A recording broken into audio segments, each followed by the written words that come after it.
ನೋಡಿ, ಇಡೀ ರಾಜ್ಯದಲ್ಲಿ ಸುಮಾರು 2,88,000 ಹುದ್ದೆಗಳು ಖಾಲಿ ಇವೆ. ಮತ್ತು ಈ ನಿಗಮ ಮಂಡಳಿಗಳಲ್ಲಿ 1,00,000 ಸಮೀಪ ಹುದ್ದೆಗಳು ಖಾಲಿ ಅದ. ಹೆಚ್ಚು ಕಡಿಮೆ 4 ಲಕ್ಷ ಸಮೀಪ ಉದ್ಯೋಗ ಯುವಕರಿಗೆ ಕೊಡಬೇಕಾಗಿದೆ. ಆದರೆ ಈ ಸರ್ಕಾರದಲ್ಲಿ ದಿವಾಳಿ ಆಗಿದೆ. ಹಣ ಇಲ್ಲ, ಬರೀ ಗ್ಯಾರಂಟಿ. ಈ ಸಲನೂ 1,16,000 ಕೋಟಿ ರೂಪಾಯಿ ಸಾಲ ತೆಗೆದಾರೆ. ಎದ್ರ ಸಲ ತೆಗೆದಾರ? ಅಭಿವೃದ್ಧಿ ಸಲ ತೆಗೆದಾರ ಅಥವಾ ಕೃಷ್ಣಾ ನೀರಾವರಿ ಪೂರ್ತಿ ಮುಗಿಸ್ತೀನಿ ಅಂತ ತೆಗೆದಾರ? ಏನೂ ಇಲ್ಲ. ಕೇವಲ ಸರ್ಕಾರಿ ನೌಕರರು ಸಂಬಳ ಮಾಡಬೇಕಾಗಿದೆ, ಗ್ಯಾರಂಟಿ ಇದನ್ನು ಮೇಕಪ್ ಮಾಡ್ಕೋಬೇಕಾಗಿದೆ. ಇದರಿಂದ ಕರ್ನಾಟಕದ ಅಭಿವೃದ್ಧಿ ಆಗ್ತಾ ಇಲ್ಲ. ನಿರುದ್ಯೋಗ ಯುವಕರಿಗೆ ಇವತ್ತು ಏನು ಸಿಗಬೇಕಾಗಿತ್ತು ನೌಕರಿ, ಅದು ಸಿಗ್ತಾ ಇಲ್ಲ. ಅದಕ್ಕೇ ನಾವು ನಾಳೆ ಬಿಜಾಪುರನ ಕರೆ ಕೊಟ್ಟಿದ್ದೀವಿ. ಆದರೆ ಪೊಲೀಸರು ರಾಜ್ಯ ಸರ್ಕಾರದ ಒಂದು ಒತ್ತಡದಿಂದ ಈ ಒಂದು ಏನು ಅನುಮತಿಯನ್ನು ನಿರಾಕರಿಸ್ಯಾರ. ನಾವು ಇದನ್ನು ಕಲಬುರಗಿ ಪೀಠದಲ್ಲಿ ಚಾಲೆಂಜ್ ಮಾಡ್ತೀವಿ. ನಾವು ಹೋರಾಟ ಬಿಡುವುದಿಲ್ಲ. ನಾನು ಯುವಕರ ಜೊತೆ ಇರ್ತೀನಿ, ಕರ್ನಾಟಕದ ನಿರುದ್ಯೋಗ ಯುವಕರ ಜೊತೆಗೆ. ನಾಳೆ ಇನ್ನೊಂದು 15 ದಿವಸದಲ್ಲಿ ನಾವೆಲ್ಲ ಯುವಕರ ಜೊತೆ ಚರ್ಚೆ ಮಾಡಿ ಬಿಜಾಪುರದಿಂದ ಬೆಂಗಳೂರು ಚಲೋ ಕಾರ್ಯಕ್ರಮ ಕೊಡ್ತೀವಿ.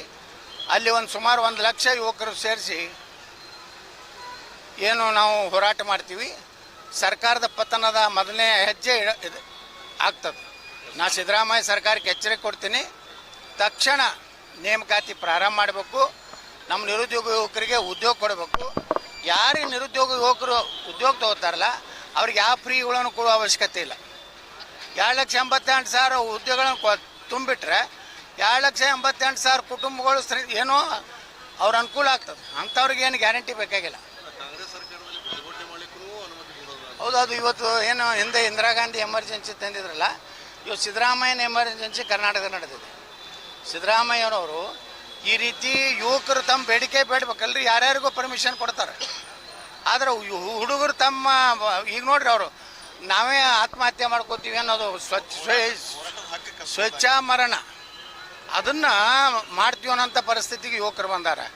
ಮತ್ತು ನೀವು ಯುವಕರದ ಹೋರಾಟದ ಒಂದು ಹಕ್ಕೇನಿದೆ ಪ್ರಜಾತಂತ್ರದಾಗ. ಎಂತಿಂಥ ದೇಶದ್ರೋಹಿಗಳ ಹೋರಾಟಕ್ಕೆ ಸಪೋರ್ಟ್ ಮಾಡ್ತಾರೆ ಇವರು. ಪಾಕಿಸ್ತಾನ್ ಜಿಂದಾಬಾದ್ ಅನ್ನೋಂಥ ಹೋರಾಟಗಳಿಗೆ ನಮ್ಮ ಪೊಲೀಸ್ ಇಲಾಖೆ ಅನುಮತಿ ಕೊಡ್ತದೆ. ನಿರುದ್ಯೋಗ ಯುವಕರು ತಮ್ಮ ಭವಿಷ್ಯದ ಬಗ್ಗೆ ನೋಡ್ರಿ ಸರ್, ಲಕ್ಷಾಂತರ ರೂಪಾಯಿ ಕೊಟ್ಟು ಶಿಕ್ಷಣ ಕಲ್ತಿರ್ತಾರೆ. ಅವರಿಗೆ ಇವತ್ತು ನೌಕರಿ ಇಲ್ಲ ಅಂದರೆ ಅವ್ರು ಏನು ಮಾಡಬೇಕು? ಏನು ಅವ್ರೇನು ದಯಾಮರಣ ಏನು ಇದನ್ನು ಬೇಡ್ತಾ ಇದ್ದಾರೆ, ಅದನ್ನಾದರೂ ಕೊಡಲಿ, ಅದೂರೇ ಅನುಮತಿ ಕೊಡಲಿ. ಅಂದರೆ ಸಿದ್ದರಾಮಯ್ಯ ಸರ್ಕಾರ ದಿವಾಳಿ ಆಗಿಬಿಟ್ಟಿದೆ. ಅದಕ್ಕೆ ನಾವು ಯುವಕರ ಜೊತೆ ಇರ್ತೀವಿ. ಆ ಬೆಂಗಳೂರು ಚಲೋ ಕಾರ್ಯಕ್ರಮ ಮಾಡ್ತೀವಿ ಅಷ್ಟೇ.